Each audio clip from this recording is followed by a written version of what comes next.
Movie की शुरुआत में हम देखते हैं कि दूर स्पेस से एक स्पेसशिप वापस अर्थ पर आ रही होती है, पर बदकिस्मती से उसमें एक एक्सीडेंट हो जाता है और वो ईस्ट मलेशिया में क्रैश हो जाता है। इसके बाद जल्दी से वहाँ पर पुलिस, डॉक्टर्स और स्पेशलिस्ट आ जाते हैं ताकि वो क्रू मेंबर्स को बचा सके और 4 सैंपल्स सिक्योर कर सके। लेकिन उनमें से एक सैंपल स्पेसशिप से बाहर निकल गया होता है और उनमें से एक ही मेंबर जिंदा बचता है जिसे हॉस्पिटल ले जाया जाता है। लेकिन हॉस्पिटल जाने के दौरान वो क्रू मेंबर उठ जाता है और अपने हाथ से एक डेंटिकल निकालता है, उस डॉक्टर पर हमला कर देता है, जिसके कारण उस एम्बुलेंस का एक्सीडेंट हो जाता है। लेकिन उस एक्सीडेंट में वो डॉक्टर बच जाती है, लेकिन वो किसी चीज़ के कंट्रोल में होती है।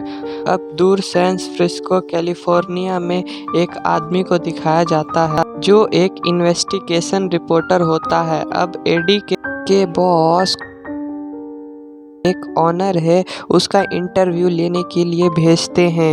इंटरव्यू से पहले वो अपनी गर्लफ्रेंड जो लाइफ फाउंडेशन में काम कर रही थी उसका डिटेल्स कंप्यूटर से निकालता है और इंटरव्यू लेने चला जाता है। लेकिन इंटरव्यू के दौरान वो ट्रैप को एब्यूट करता है कि वो लोगों पर इनलीगली मेडिसिन टेस्ट करता है जो कि गैर कानूनी है। ये सब सुनने के बाद ट्रैक एडी पर गुस्सा हो जाता है और इंटरव्यू को बंद करवा देता है। इसी दौरान एडी को जॉब से निकाल दिया जाता है और एंट को भी लाइफ फाउंडेशन से बाहर निकाल दिया जाता है, जिसके साथ एंट एडी के साथ ब्रेकअप कर लेती है और उनका रिलेशनशिप टूट जाता है। उसी रात वो 3 सैंपल लाइफ फाउंडेशन पहुंच जाते हैं जो स्पेसशिप से लाए गए थे एक्सपेरिमेंट करने के लिए। असल में लाइफ फाउंडेशन एक बायोकेमिकल लैब होता है और ट्रैक स्पेस में नया हैबिटेबल वर्ल्ड ढूंढने की कोशिश करता है। इधर हमें वही डॉक्टर दिखाया जाता है जो किसी चीज के कंट्रोल में थी। वो मार्केट में सब लोगों पर हमला कर देती है और एक बूढ़ी औरत को अपने कंट्रोल में कर लेती है। अब 6 महीने बाद वही सैंपल, जिसे पैरासाइट या सिम्बियोल कहा जाता है, उसे एनिमल के साथ कोलाबोरेट करने की कोशिश करते हैं, जहां ड्रैक नोरा को, जो इस फाउंडेशन की साइंटिस्ट होती है, उसे इंसानों पर टेस्ट करने के लिए फोर्स किया जाता है। अब हम एटी को देखते हैं जो जनरल स्टोर के बाहर मारिया नाम की गरीब औरत को पैसे देता है। फिर वो स्टोर के अंदर चला जाता है। इसके बाद एक आदमी गन दिखाकर उसी ओनर से कुछ पैसे लेकर वहां से चला जाता है, लेकिन एडी कुछ नहीं करता। इधर लाइफ फाउंडेशन में ह्यूमन ट्रायल स्टार्ट हो जाता है, जहां पैरासाइट उस औरत के बॉडी में चला जाता है। एक्चुअली इस पैरासाइट को सरवाइव करने के लिए ऑक्सीजन ब्रीदिंग हॉर्स की ज़रूरत होता है, लेकिन हॉट इनकम्पेटिटिव होने के कारण एक्सपेरिमेंट फेल हो जाता है और उस शख्स की मौत हो जाती है, क्योंकि पैरासाइट किसी भी रैंडम ह्यूमन में एग्जिस्ट नहीं कर सकता है। क्योंकि इस एक्सपेरिमेंट से इनोसेंट लोगों की जान चली जा रही थी, तो डॉक्टर डोरा एडी से हेल्प लेने चली जाती है ताकि वो ग्रे को एक्सपोज कर सके, लेकिन एडी कोई भी हेल्प करने से मना कर देता है और वहाँ से चला जाता है।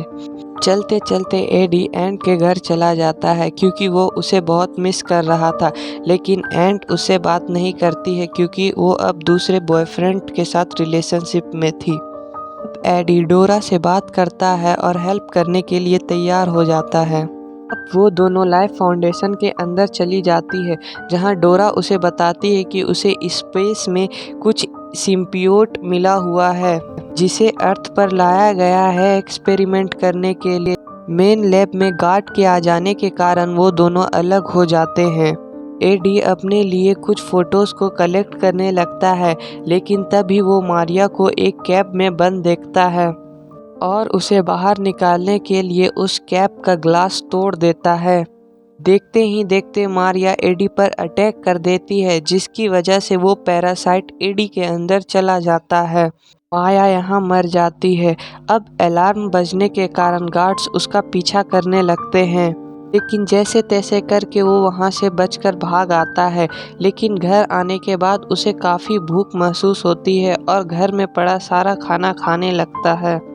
के बाद जब वो अचानक आईने में अपनी शक्ल देखता है तो उसकी आंखें बाहर आ जाती है, जिसकी वजह से वो डर कर बेहोश हो जाता है। अब कुछ टाइम बाद जब उसे होश आता है तो वो एंट से बात करने की कोशिश करता है। फिर रैंडमली उसे पता चलता है कि वो एक रेस्टोरेंट में है, तो वो वहाँ ज़बरदस्ती घुस जाता है और एंट और ड्रैग के बारे में बताने लगता है।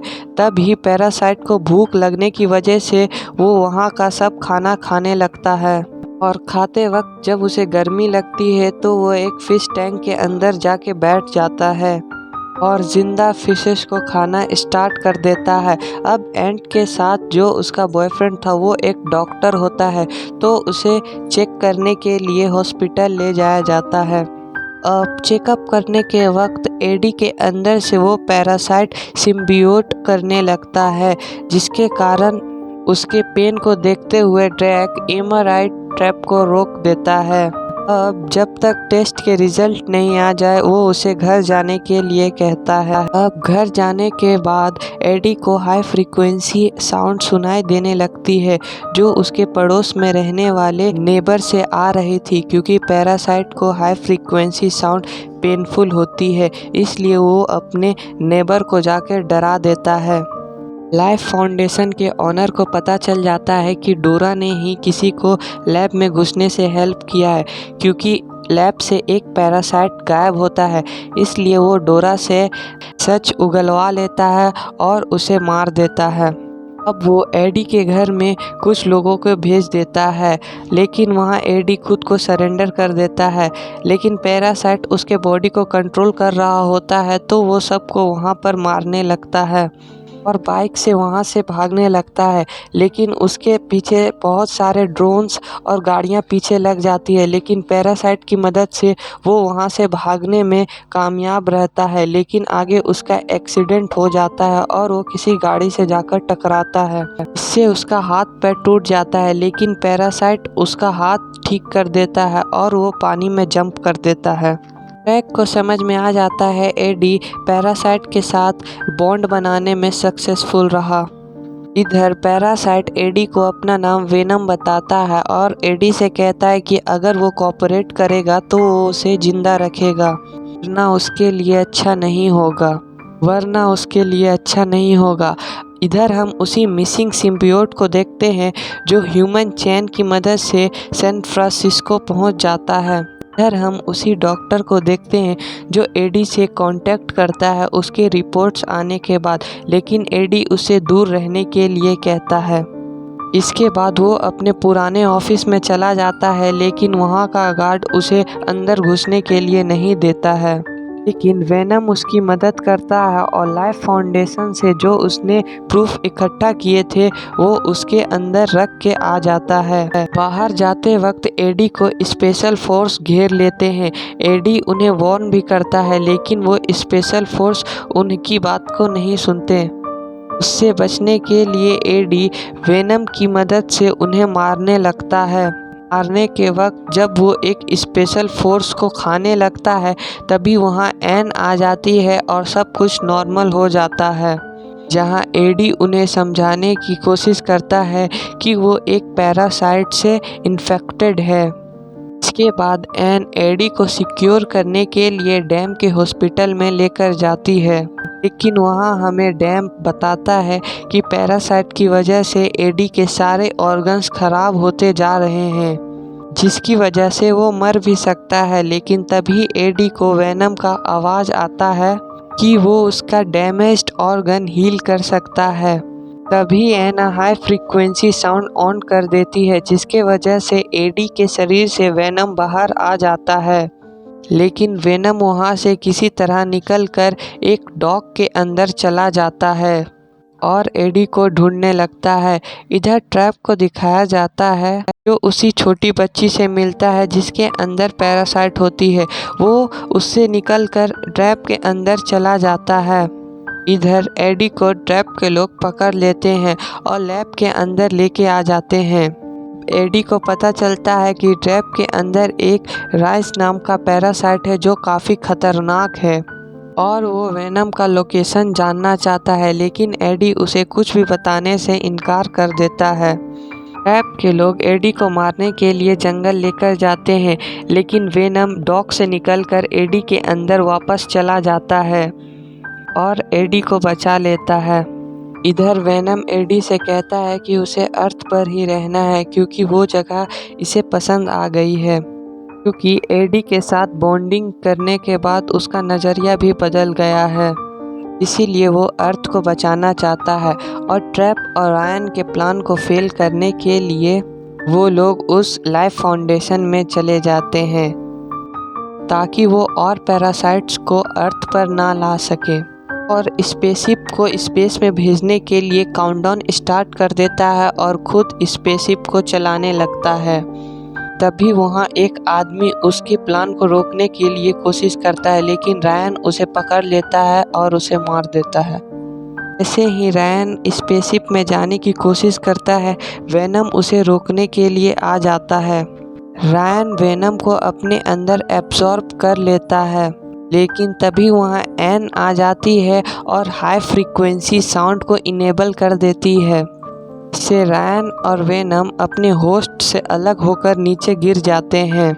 प्लान फेल करने के लिए एडी ट्रैप से फाइट करने लगता है, लेकिन फाइट के दौरान ट्रैप के पास जाने का मौका मिल जाता है और वो एडी पर हमला कर देता है और उसे लेकर स्पेसशिप में चला जाता है। लेकिन तभी वेनम एडी के अंदर चला जाता है और ब्रायन के स्पेसशिप में अटैक करके उसे डिस्ट्रॉय कर देता है, जिसके कारण उनके बीच काफ़ी बड़ा धमाका होता है। ब्लास्ट के कारण ट्रैप मर जाता है, लेकिन एडी को बचाने के लिए वेनम खुद को सैक्रिफाइस कर देता है।